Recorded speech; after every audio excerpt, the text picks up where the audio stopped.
Pessoal, tudo bem? Então, estou aqui fazendo uma gravação, eu vou disponibilizar isso aqui no Moodle.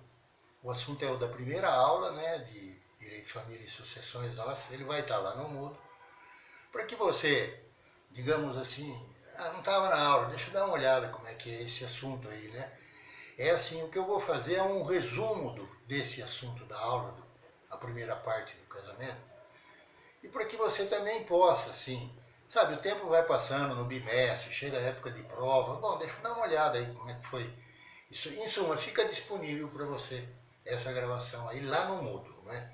E o assunto de hoje é, assim, a primeira parte do casamento, o texto 1, tem lá disposições gerais, impedimentos, o processo de habilitação para o casamento e a celebração, não é? Eu vou até repetir, ó, algumas disposições gerais. Depois vem impedimento, quer dizer, que não é todo mundo que pode casar com todo mundo, tem impedimentos, né? E habilitação para o casamento, como é que faz assim, o processo de habilitação e depois a celebração. São esses 4 tópicos aí. Sobre disposições gerais, a gente começa, não tem como não começar por esse assunto, né? É assim, casamento entre pessoas do mesmo sexo. Como é que é isso aí? Aqui no Brasil, olha lá, em 2011, a 4ª turma do STJ reconheceu o direito ao casamento para um casal de mulheres. E depois, em 2013, o Conselho Nacional de Justiça aprovou aquela resolução 175, que dispôs sobre habilitação e celebração de casamento civil ou conversão de união estável em casamento para pessoas do mesmo sexo. Então, aqui no Brasil, esse assunto está resolvido. Eu até preparei uma atividade complementar para nós, ela vai para o Moodle também, você vai ter, já está, né? Você vai ter isso disponibilizado, aí nós vamos trabalhar em sala de aula. Eu fiz um levantamento sobre esse assunto de possibilidade de casamento entre pessoas do mesmo sexo e de união estável entre pessoas do mesmo sexo, praticamente no mundo todo. Vai estar muito legal de trabalhar isso aí, de conhecer, né, este assunto. E isso aí pode dar tema de conclusão, trabalho de conclusão de curso, conclusão de especialização, dissertação de mestrado, tese de doutorado, vai embora, viu? Muito bom. Dá uma olhadinha nessas informações aí, que é um roteiro que você tem também lá no roteiro resumido, tem um completo e um resumido, né? Olha lá, qual é a idade mínima para casar? 16 anos. Dos 16 aos 18, permite-se se houver autorização. Se os pais negarem autorização, esse menor entre 16 e 18 pode levar o assunto para o juiz e pedir um suprimento dessa autorização aí, né? Muito bom. E menor de 16 anos pode casar? Olha, só se for para evitar uma imposição ou cumprimento de uma pena criminal em caso de gravidez. Por exemplo, a pessoa lá com menor de 16 anos fica grávida, né? Isso aí, vamos dizer assim, pode dar o crime, né? Então, se for para evitar o crime, então é permitido o casamento de um menor de 18 anos, 16 anos. Agora, e se for menor de 14? Aí não tem jeito. Se for menor de 14 anos, mesmo que a gravidez da menor de 14 anos seja consentida, não será possível evitar a pena, porque caracteriza-se, nesse caso aí, o crime de estupro do vulnerável, né, para o menor de 14. E a ação penal pública é incondicionada, quer dizer, o Ministério Público pode propor ação, não depende de autorização de ninguém. Então, sobre disposições gerais, era isso que eu queria dizer. Agora eu vou passar a abordar um pouquinho esse segundo aspecto da aula de hoje, são os impedimentos, né? Como é que é isso aí? Quem é que não pode casar com quem e tal, né? E antes vamos lembrar, assim, se você desrespeitar um impedimento para o casamento é nulo, provoca nulidade. É artigo 1548, inciso 2º, né? Uma das causas de nulidade. Agora, nessa questão não pode casar, a gente sabe, não pode casar ascendente com descendente, né? Os afins, colaterais, em suma, tem aquela relação toda lá. Eu aqui coloquei, assim, sabe, um esclarecimento que me parece muito adequado, né? Porque quando você fala assim, bom, quem que é ascendente natural, não é? Então é aquilo ali, pai, mãe, avô, bisavô, trisavô, em linha ascendente, né?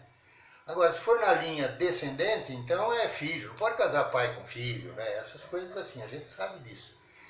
E tem, assim, os ascendentes civis. Por exemplo, ascendentes civis, quem que é? Por exemplo, o sogro. O sogro é um ascendente civil. Não pode casar a nora com o sogro, né? Descendente civil, genro, a nora. Em suma, eu fiz uma relação muito bacana aí, né? O parentesco natural, que decorre aí da consanguinidade, o parentesco civil, né? Então, muito bacana, assim, a afinidade, né? É o parentesco entre um cônjuge e os parentes do outro, esses afins em linha reta, afins em linha colateral. Em suma, fiz um apanhado que vai dar uma condição bem bacana. Só queria lembrar a seguinte, essa história do colateral aí, né? Não pode casar irmão com irmão, né? Agora, não pode até o terceiro grau. E qual que é o terceiro grau do colateral? É o tio e o sobrinho, é ali que está o terceiro grau, né?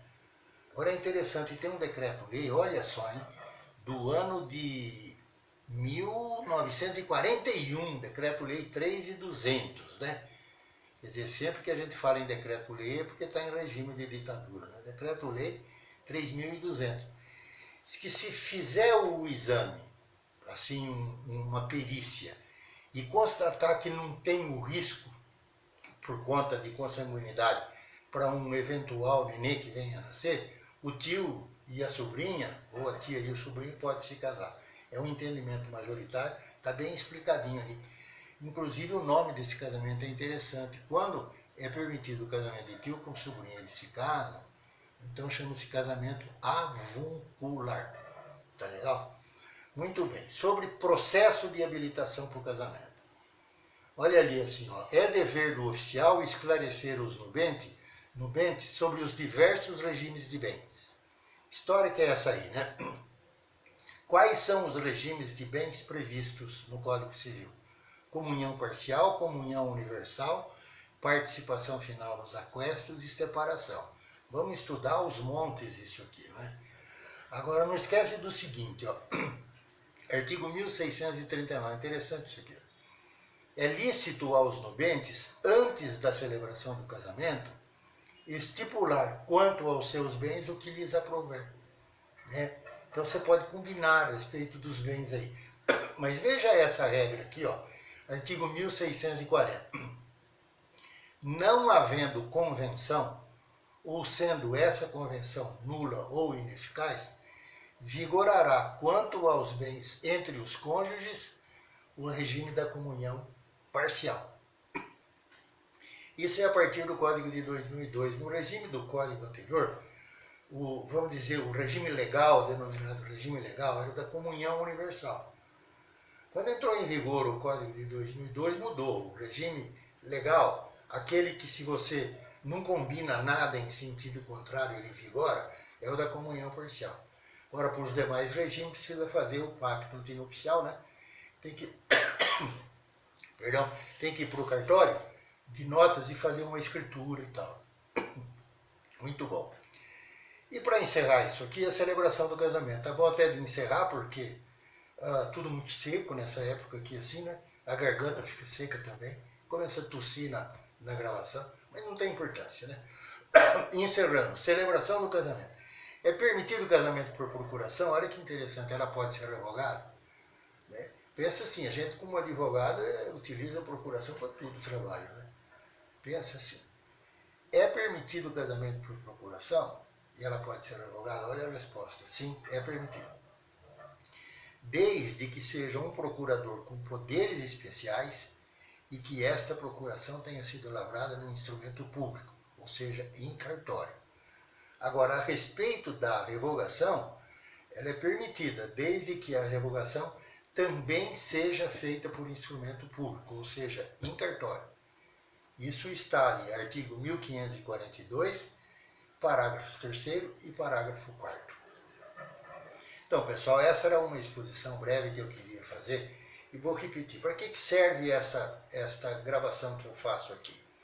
Eu vou colocar isso lá no mudo, então eu vou repetir.